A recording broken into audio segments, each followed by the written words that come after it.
Hello there everybody, a very good morning to you all and welcome back to another Taurex and Atmos live stream here on this Wednesday morning on this very important and big day with the Fed, the Bank of Japan, the current market conditions. It's all shaping up to be what I think is going to be a very volatile day, a day full of opportunity, but also a day where we need to be very careful and navigate these markets with care, or with extra care than you normally would.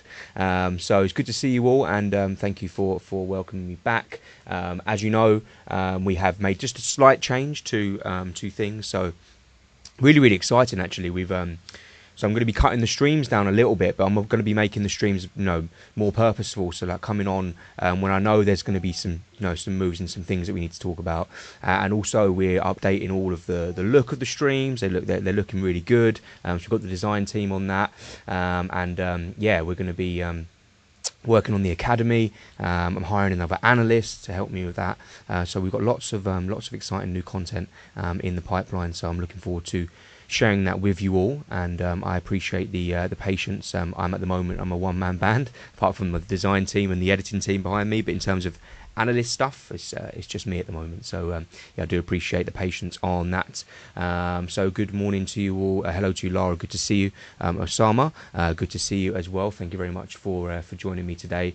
We have Dibble and we have Curtin. Good to see you all, and everyone else who's watching. Curtin's on the YouTube channel as well, which is great.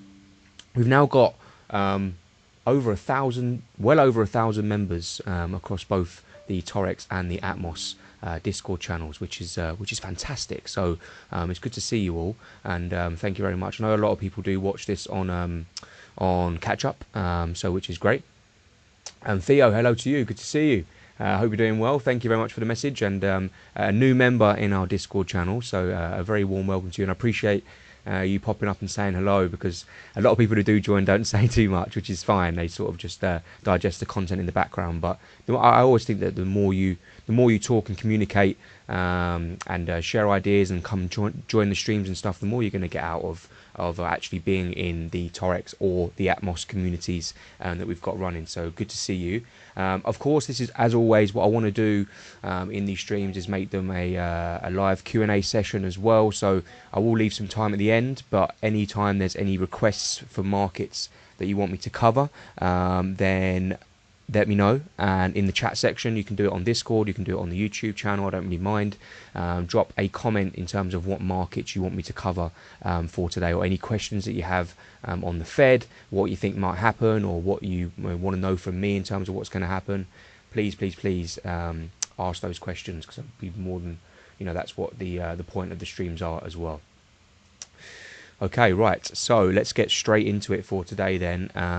Lara's already put a request in there, USD yen. Of course, I was going to cover that anyway, because we've got the Bank of Japan's come out, the interest rate decisions come out, and we've got the Fed later on today. So USD yen was already on the list, but of course I will be covering that for you.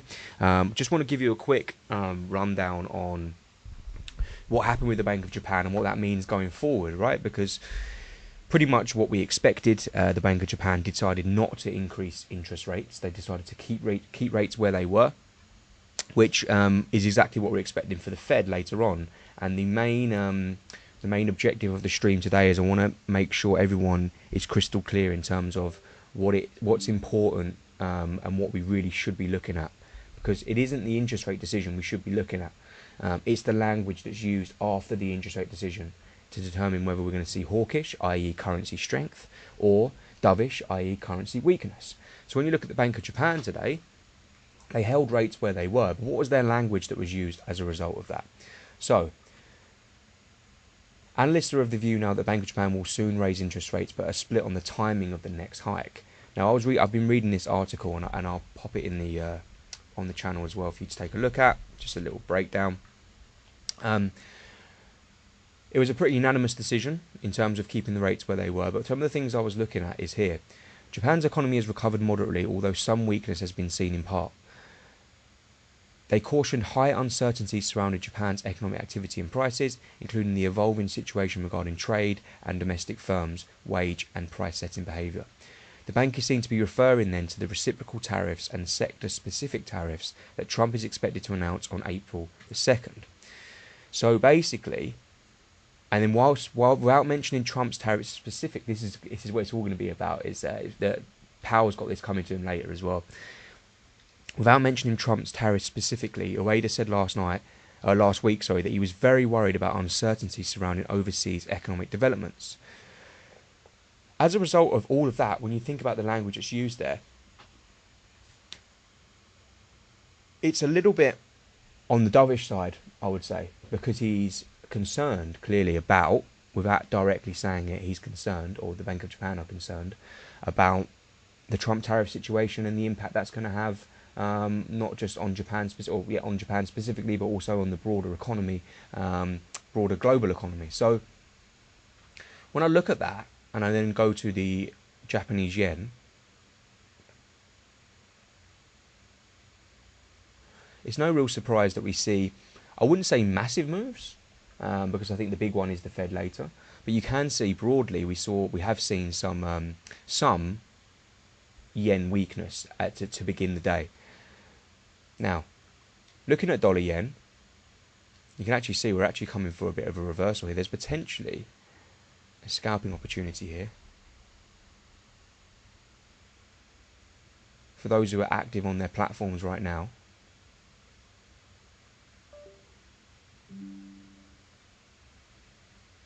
maybe something that looks like this as a scalp for today.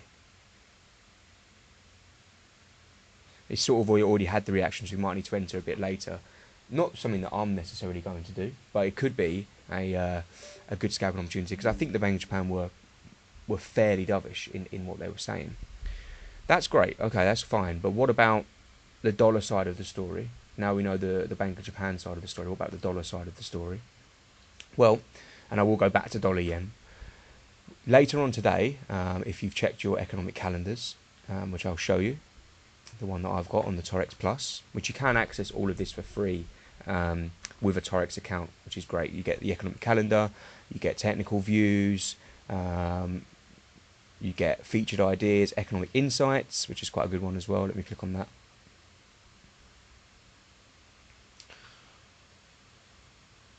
When it loads. Like this, see?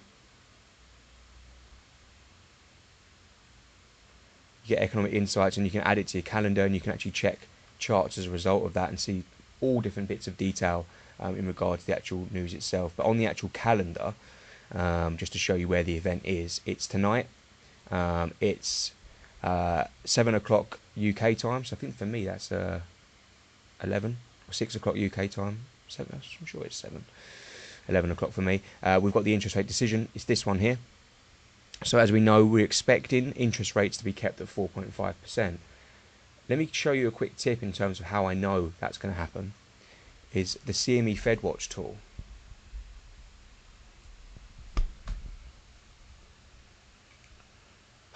%. So we're in the rate between this is our interest rate here. Look, you see current 425 to 450. That's 4.25% to 4.5%. The chances that the rates at today's meeting on the 19th of March will be at that level, i.e. no change, is 99%. So we pretty much have priced that in completely. Obviously, if there's a shock, then it's, if they decide to cut rates, then that's going to significantly weaken the dollar. If they decide to hike rates, which they won't, that would significantly increase the dollar. But we are expecting an interest rate to remain where they are, pretty much guaranteed. That's not what moves these markets in these events, or in this particular event. What will move the markets is when we see a change in the percentage for May's meeting, for June's meeting, for July's meeting, September, October, all of the meetings for the rest of the year. The language that's used from the Fed after the decision today will have an impact on the probabilities of where interest rates will be for future meetings. That's what moves the markets, right? So, as of right now, you can see that the current price, this is from next meeting in May, we've got an 84% chance that the Fed are going to keep rates where they are for that meeting in May. If Jerome Powell comes out slightly more dovish than he has been, this percentage will go from 84 down to something, and this percentage here, which is an interest rate cut, 4 to 4.25%, so a 25 basis point rate cut, the probability of that will go up And what does that mean? Well, we'll be pricing in more interest rate cuts, more chance of an interest rate cut next time. That's where you get your dollar weakness. That's where, Osama, you get your gold strength. Yeah, and that's where you get your dollar yen downside. Or what might happen is he comes out super, super hawkish, doubles down on the fact that, you know, tariffs are inflationary. We're expecting, we still need to get inflation down. It's not down enough. The economy's still strong. All that sort of language. Then you'll see this go up to more like 90%, and you'll see the future meetings as well start to see those interest rate cuts potentially getting priced out. And that's when you get the dollar strength. That's when you might get some gold weakness. That's when you get that dollar yen upside. So, in terms of a preview for today, I was reading this. This isn't Powell's first time, because this is a really weird, interesting meeting because of the whole Trump tariff situation. It seems to be the buzzword at the moment this year, Trump tariffs. But because it's not just a standard meeting where we're talking about inflation and the economy, there's been a crash in the stock market, right? So that puts a lot of emphasis on what Powell's going to be saying today. So, he was actually the chairman of the Federal Reserve last time when Trump was in his first term at White House, in the White House. However, there are two significant differences. Firstly, Trump's latest tariffs are more broad-based in nature and more wide-ranging, which adds an extra layer of complication to the assessment of tariffs on the global economic outlook. Secondly, the way the Fed views tariffs may have changed since 2018. Back then, the Fed predicted that tariffs would cause deflation, as higher prices would be cancelled out by rising unemployment. However, since then, the Fed's views have changed. They now see tariffs as having a persistent inflationary impact. That's really important. Although final goods may experience a one-off price increase, the risk is that tariffs on intermediate goods mean a continuous upward impact on inflation in the US for as long as tariffs are in place. Well, that tells me that instead of coming out and talking about how the tariffs may cause a slowdown or can cause a slowdown, I think he's going to come out and talk more about how tariffs are going to be, if he does decide to answer questions on tariffs, he's going to potentially be saying about how they increase prices and that they make his job more difficult to cut rates. So if I had to put my opinion on what I think today, I think he's going to come out hawkish. I do. And that's why I like the idea of dollar yen upside. I like the idea of cable downside, and we'll look at some trade ideas in just a second. And I might be wrong, and it is always a little bit risky because it could go either way, and the markets may not believe what he says, and they may treat it as dovish anyway. You can't predict that, but you can get generally a good idea. And I would say that I'm more towards the fence that he's going to be more hawkish today, and that potentially would lead into a dollar rally. Just check I haven't got any questions. Okay, no other markets or anything. I'm going to do dollar yen and gold as well, but no other questions yet. That's fine. You can see dollar yen's back on the move. So, remember the analysis that we done on dollar yen basically at the start of beginning of the week, start of the week. I can't get my words out. You can actually see on the 1 hour time frame we've got this trend rider bullish crossover, and we're getting some retests here. Now what I wanted to see is a break above this high which we've got, and you can see how we retested that high as a simple break and retest thing, and then we're going higher. Sorry, that's a 1 hour. What am I talking about? That's a 3 hour time frame. The 1 hour time frame we've got a crossover. 3 hour time frame looks good though. And on the 4 hour time frame, look at that. You can see we're just starting to see a change in the trend here. Now we've broken above this high. For me, that's my confirmation because we had bullish divergence, reaction, higher low, break of structure, retest. So I actually like the idea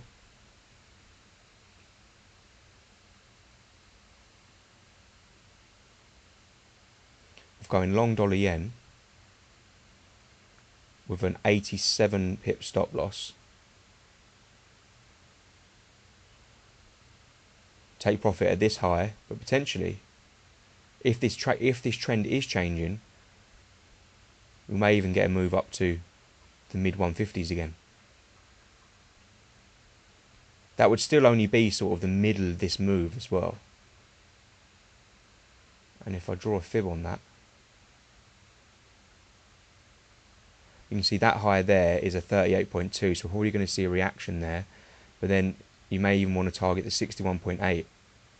What's that as a risk reward as well? 5.39 to 1. So I like this trade, and I'm actually going to place it myself. So can't find my phone.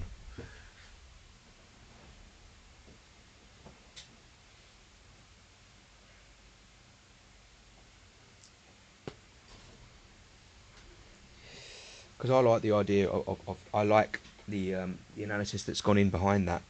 So I'll put this in the trade ideas section.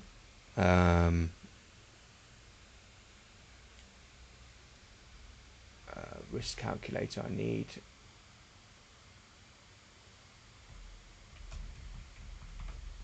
And of course I'll update the journal.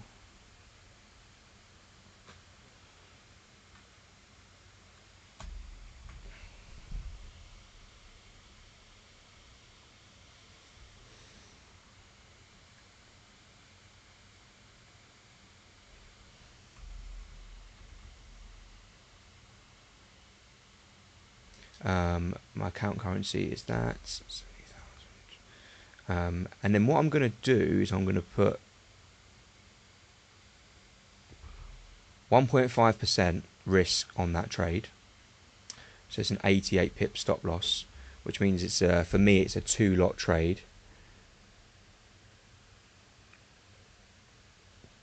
$2.32.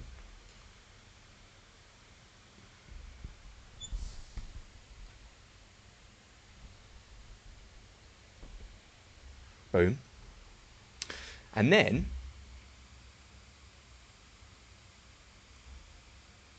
the other one that I like, and this is just me showing you how I'm trading, right? The other trade that I like is the pound versus the US dollar. And this is a bit more of a swing trade. So it's going to be a 1% risk.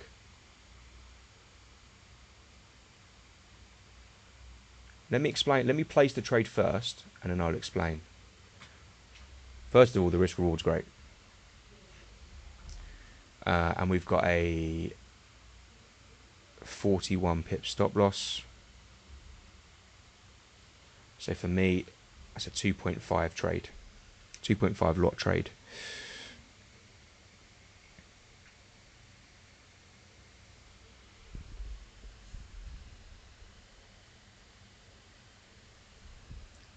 Okay, and obviously I will add the stop losses after the stream. Should be fine now because Europe hasn't even opened yet. So the reason that I like the cable downside is because we've got there obviously is going to you can't not have risk in a trade, and the risk here is that okay, I'm sort of trying to predict the top here, and it's a bit more of a swing trade. And the flow of it is definitely, you know, the structure is definitely bullish. So that's why I only did 1% on the trade actually. Now, if you see here, we've got some really strong bearish divergence for a start. And if you zoom in on the highs up here, have you noticed how we've sort of grabbed liquidity on the top side? We've also, basically on this wick here, you can see that. The liquidity is taken on the top side. And not only that, we tapped into 1.3. And then the sellers came in. So, if I'm being honest, if I lose this trade, one of the lessons that I'll probably learn is that probably I need to wait for confirmation of a break of structure first and then look for something like that. But I'm willing to hold this as a small percentage risk, 1% risk, for a 9.2 to 1. Because if we do change, you know, we can still be bullish on cable and come down really to at 1.26, 1.27. So the risk reward I think is great on that trade, personally. And then, when you go to the actual dollar index itself, which is here, I'm seeing as a very similar sort of pattern. Yes, okay, we are looking bearish, but look at the divergence on it, and that's across multiple stochastics. So, is it a bit more of a high risk play because I'm basically going counter trend on the dollar? Yes, but my analysis on the Fed, that's my opinion. I think they will turn. I think he will come out a bit more hawkish, and that's why I've decided to take the risk on those two trades. So we'll see how they play out, and I will drop them in the channel for you.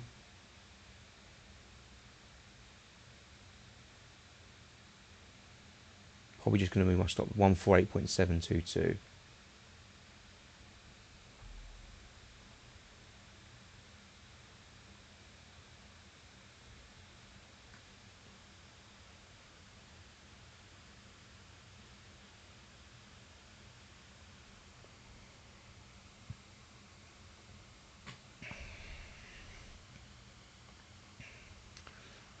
Trade ideas. So this is my dollar yen trade idea from the stream, and same in the Atmos.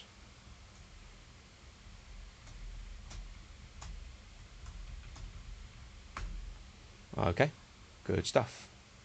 And also my pound US dollar trade looks a bit like this.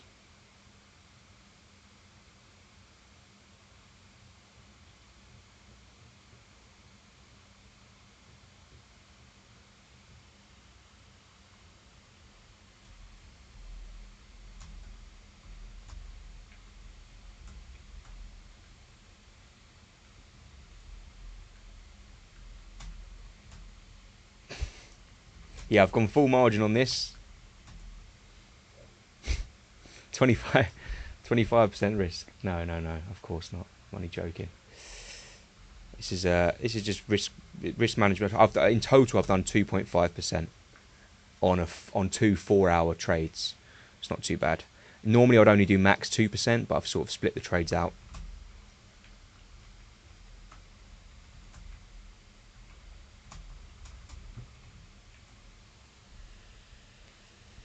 And there we have it. And that is my that's my breakdown for today. Just having a quick look at gold. I said yesterday, if we get you can see how we're basically banging our heads on that 3,000 level. But the second that we came and saw that, full candle closure above 3,000, you can see now we're up at we're up trading new highs. I mean, what a trade gold's been. That pullback was a great buy, but it weren't a deep enough pullback for me. So yeah, unfortunately, gold is it's not really one you want to trade on the time frames that I use, because you can see how, I'm not going to buy up here. I mean, that would be silly, and I'm certainly not going to sell it. There's no evidence to suggest we can sell it yet. So I'm still sort of waiting for that 2920 area, because I know that's a nice key daily demand zone. You can see we've now got our new leg higher. I think we'll probably create a top where that is. We're going to get to 3,100. If we get a hawkish Fed today, we might see a bit of a pullback, but overall, I still remain bullish on gold. So, if we see any meaningful pullbacks, you can maybe scalp some up to some of the key levels. It's not something that I've really got time to do, but that's something you could do. I'm willing to sort of wait for a pullback which is similar to that. And hopefully it hits my 2920, because that's my area of support. So if it doesn't, then leave it.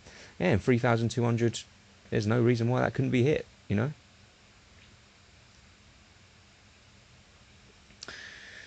Okay, good stuff. So that's your main events to watch out for today. They're my yeah. I can look at silver. Yeah, silver's definitely got more weakness in it, hasn't it? You can just see by you can just see by the. You don't need any indicators or anything on. You can see with your eyes that I mean, that's the obvious target, 34.8. But are we creating a head and shoulders pattern here?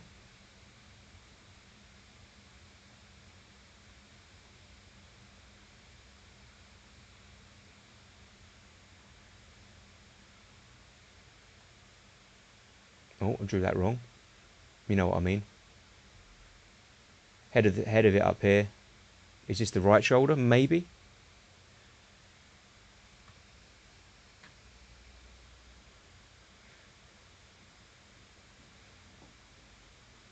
I think the confirmation may come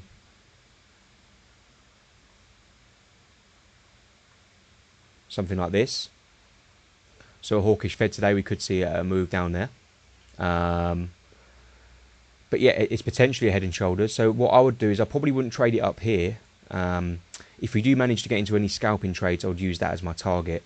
What I think I would like to do is see a move down to around the 31 level. And I think that could be a great support area because we can see we're still respecting that channel. If we get then a break below it, we can look at that potentially. So sugar, I wanted to touch on sugar because I swear I wanted to see what happened from it yesterday.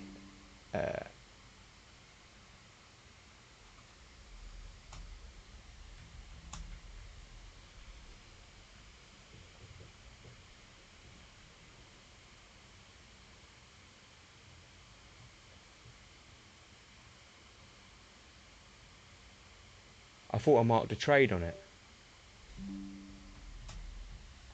This one. Yeah, look at that. Beautiful. No, silver and gold doesn't have the same movement, Osama, to be honest. A lot of people don't really... A lot of people trade... there's a lot more trading going on gold than there is on silver. Silver moves a little bit slower, I think. And what happens sometimes is they don't move exactly the same. And that can create some opportunity. So, like, the way I look at it is I look at which one's the more bullish, that's the one you want to buy. Which one's the more bearish, that's the one you want to sell. You can see how gold blasted up to new all-time highs and just kept going, whereas silver's not even reached its all-time high yet. So it's lagging behind gold, actually, which you can say both ways to it. Is it going to play catch-up, or is the bullishness in commodities all gone into gold and silver's been left behind? And does that mean if you're going to look to sell, don't sell gold, sell silver, because it's got more potential because of the structure.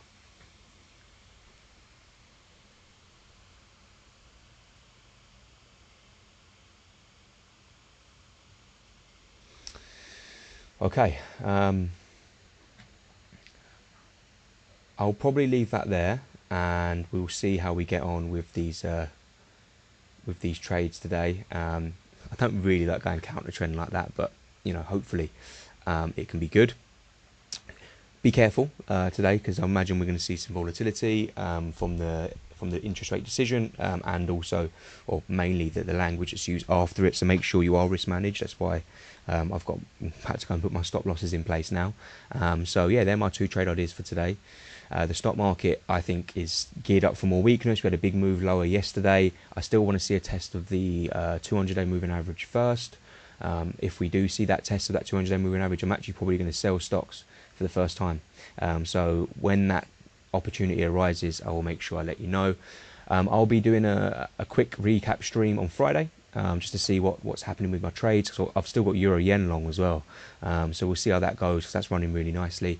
And yeah, and then we'll wrap it up for the week. And then from next week, I'll be scheduling the streams on YouTube, so you can actually turn the notification on there, and make sure that then you get notified, and I will still update, and you'll see what the topics are for the streams as well. Okay, good stuff. Trade well, trade safe. Thank you very much for tuning in, and and good luck. See you soon.